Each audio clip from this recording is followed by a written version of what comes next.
We will be discussing the lifeline of all other functions of management, directing. If you haven't checked out our previous videos on other functions of management such as planning, organizing, staffing, do check out the links in the description box below. Do subscribe and stay tuned for smart truths. Any organization's objective is to achieve some goals. So Joe, while performing all other functions of management, be it planning, organizing or staffing, she needs to instruct, she needs to guide, she needs to motivate and lead her employees in achieving organizational objectives. So Joe has to perform the function of directing along with all the other functions of management. Directing initiates action by people in the organization towards achieving desired objectives. Directing helps Joe motivate her employees and integrate their efforts in achieving the objectives of her restaurant. Joe is not only responsible to perform directing, all her supervisors and managers also should establish the function of directing. Usually, any change in the business will bring some resistance among employees, but with effective directing, motivation and leadership, all changes can be brought with ease. Directing is also a function of management which has to be performed continuously throughout the life of the business. Directing flows from top to bottom, so a manager will direct his subordinate and he will receive instructions from his superior boss. Directing will also provide stability and balance among various activities and departments of the organization. But how will Joe direct? She needs to practice certain principles while performing the function of directing. The directing technique used should make every individual in the organization maximize potential for achieving the organizational objectives. The employee would want maximum rewards for his work, while the organization will want maximum productivity from the employee. So a good directing technique will provide harmony between these two objectives. A subordinate should receive instruction from only one superior, so effective directing ensures unity of command is maintained. For some employees, money will be the motivator. For some employees, promotion and growth will be the motivator. So while exercising the function of directing, the right technique has to be used depending upon the subordinate need. For effective direction, manager should effectively communicate his instructions to subordinates. He should make sure that subordinates understands his communication. For effective directing, manager should also identify informal organization and should make maximum use of it. To influence employees positively, the manager should also exercise good leadership while directing. Just directing alone is not sufficient. It should also be reviewed continuously to see if the orders are implemented or if there are any issues in implementing it. From the principles of directing, it is clear that Joe has to supervise, motivate, lead and communicate while exercising the function of directing. In the first place, Joe and her managers have to supervise. Joe and her managers have to effectively supervise their subordinates by overseeing their activities and giving instructions for optimum use of their resources and achieving targets. Supervision is also the function of management performed by the operational level of managers who are in direct relationship with workers.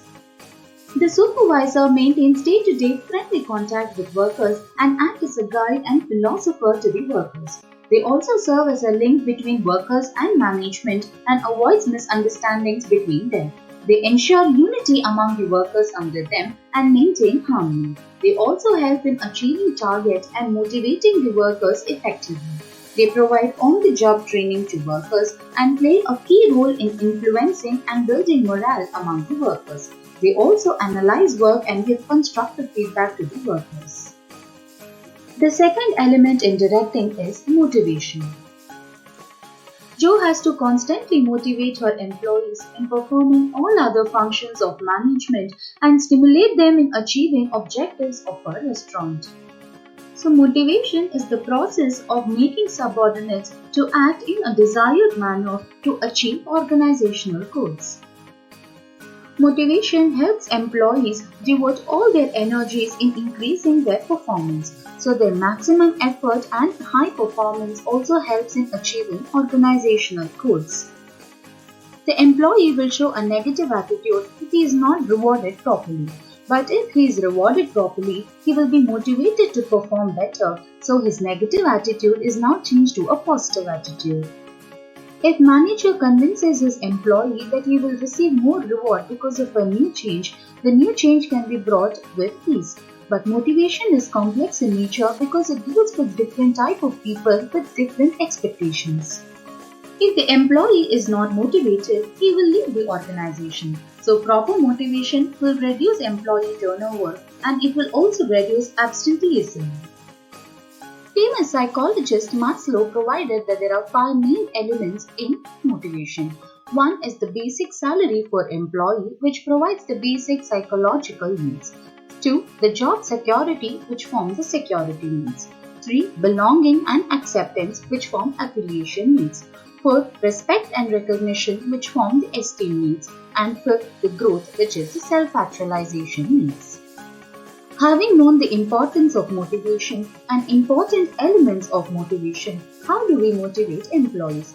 Employees can be motivated by providing incentives. They can be financial incentives or non-financial incentives.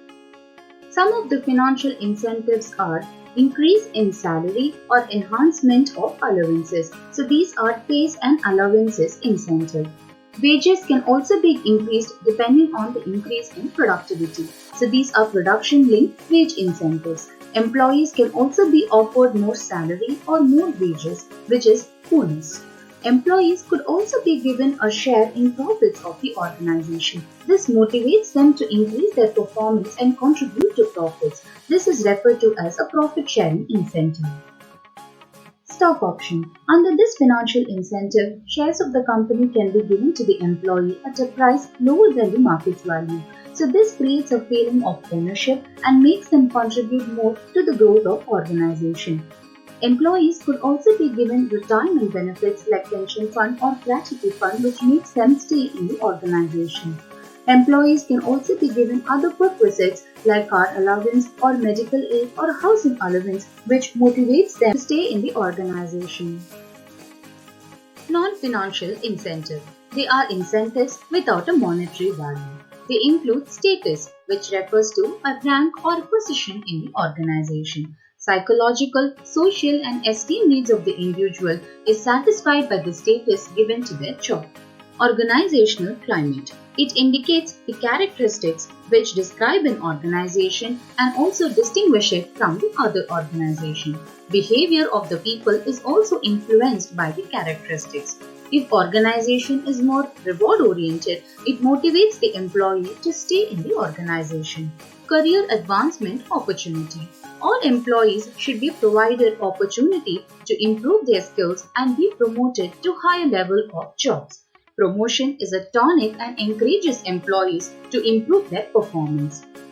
Job enrichment. Job enrichment is designing jobs with greater variety of work content and higher level of knowledge and skill.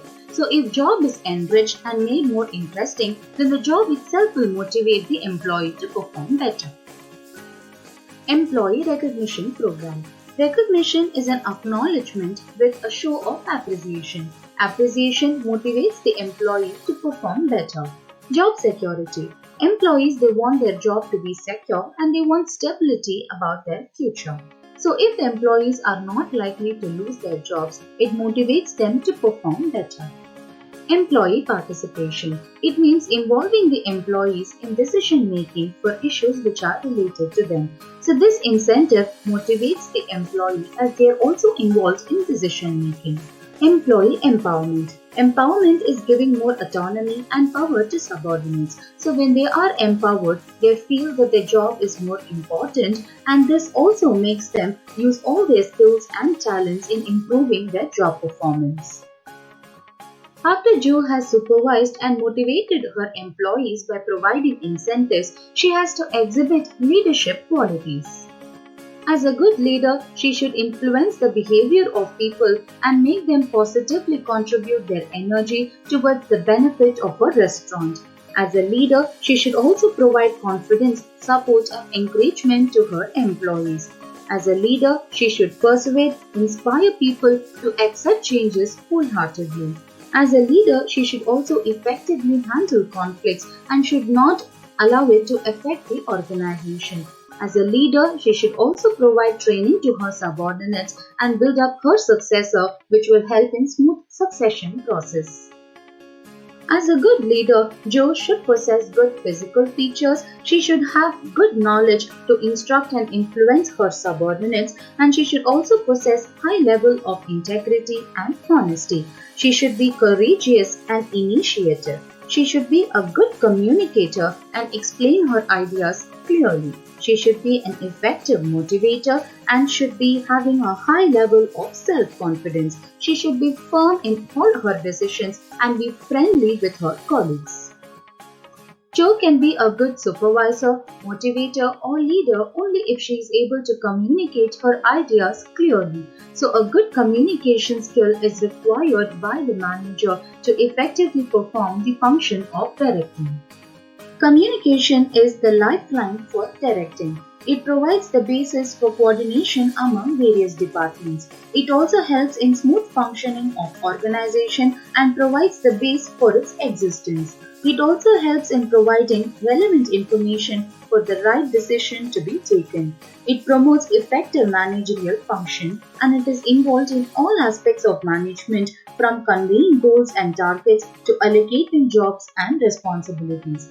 It also promotes cooperation and mutual understanding between management and workers. It is the basis for leadership. A leader will be influential only if he has good communication skills. It also boosts the morale and provides motivation to managers and employees. It improves good human relations in industry. Communication can either take place through formal official lines of communication or through informal channel which does not follow the formal line of communication. Formal communication can either be a vertical communication which flows upwards or downwards or a horizontal communication which takes place between two divisions. Some of the formal channels of communication are single chain. In this communication network, communication will flow from superior to subordinate. Wheel. In a wheel network, all subordinates under one superior will communicate through him and the subordinates are not allowed to talk among themselves. Circular. In circular network, communication will move in a circle and each person will communicate with his adjoining two persons. Free flow. In this network, each person can communicate with others freely. Inverted view. In this network, subordinate is allowed to communicate with his immediate superior as well as his superior's superior. The informal channels of communication are a single strand network where one person communicates to the other in a sequence. In gossip network, each person communicates with all on a non-selective basis. In probability network, the individual will communicate randomly with other individual. In cluster, the individual will communicate only with the person he trusts. There are various barriers to effective communication. Semantic barriers arise because of wrong usage of words or sentences. Some of semantic barriers are a badly expressed message, which happens because of inadequate vocabulary or wrong usage of words where meaning will not be correctly conveyed by manager to his subordinates.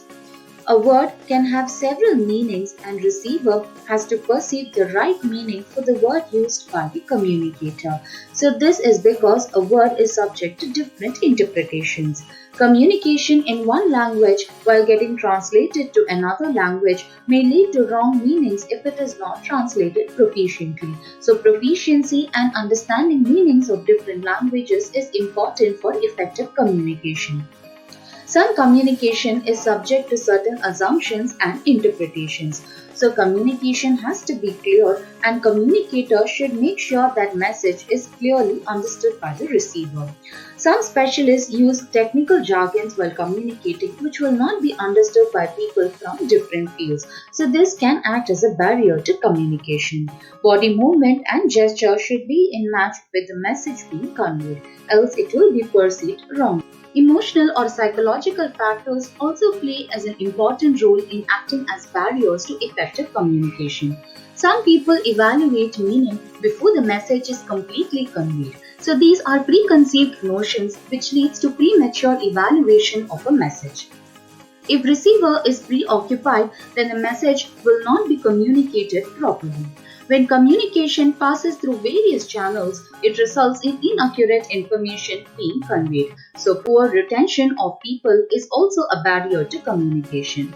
This trust between a communicator and receiver is also a psychological barrier to communication.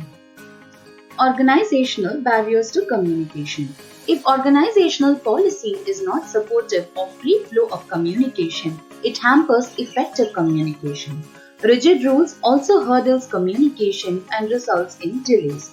Status of a superior will create distance with subordinates, and subordinates will not be allowed to express their opinions or feelings. If the organizational structure is complex and has a number of managerial levels, then communication gets distorted. If facilities like meetings, suggestions, or complaint box is not available, it will act as a barrier to freely communicate in the organization. Personal barriers of sender and receiver will also influence and act as a barrier to communication. If superior feels that a communication is going to affect his authority, he will suppress a communication being made to his subordinate. If superior does not have confidence on his subordinates, they will not get opinions or advices from their subordinates.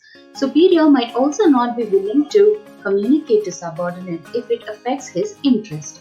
If there is no incentive, then there will be no initiative to communicate a message in the organization. To break the barriers and effectively communicate, Joe has to clarify ideas, analyze in depth, and state it clearly before communicating. Contents of the message and language should be understandable, and the tone should not offend the receiver. Joe should also consult her subordinates before communicating. It helps in ready acceptance and cooperation of subordinates. Joe should be a patient listener and attentive in solving the problems. She should also communicate for the present existing commitments and also to meet the future goals. The needs and interest of the receiver should be clear as it evokes immediate response and it also creates value to them. Joe should also get feedback if message was clearly conveyed and understood.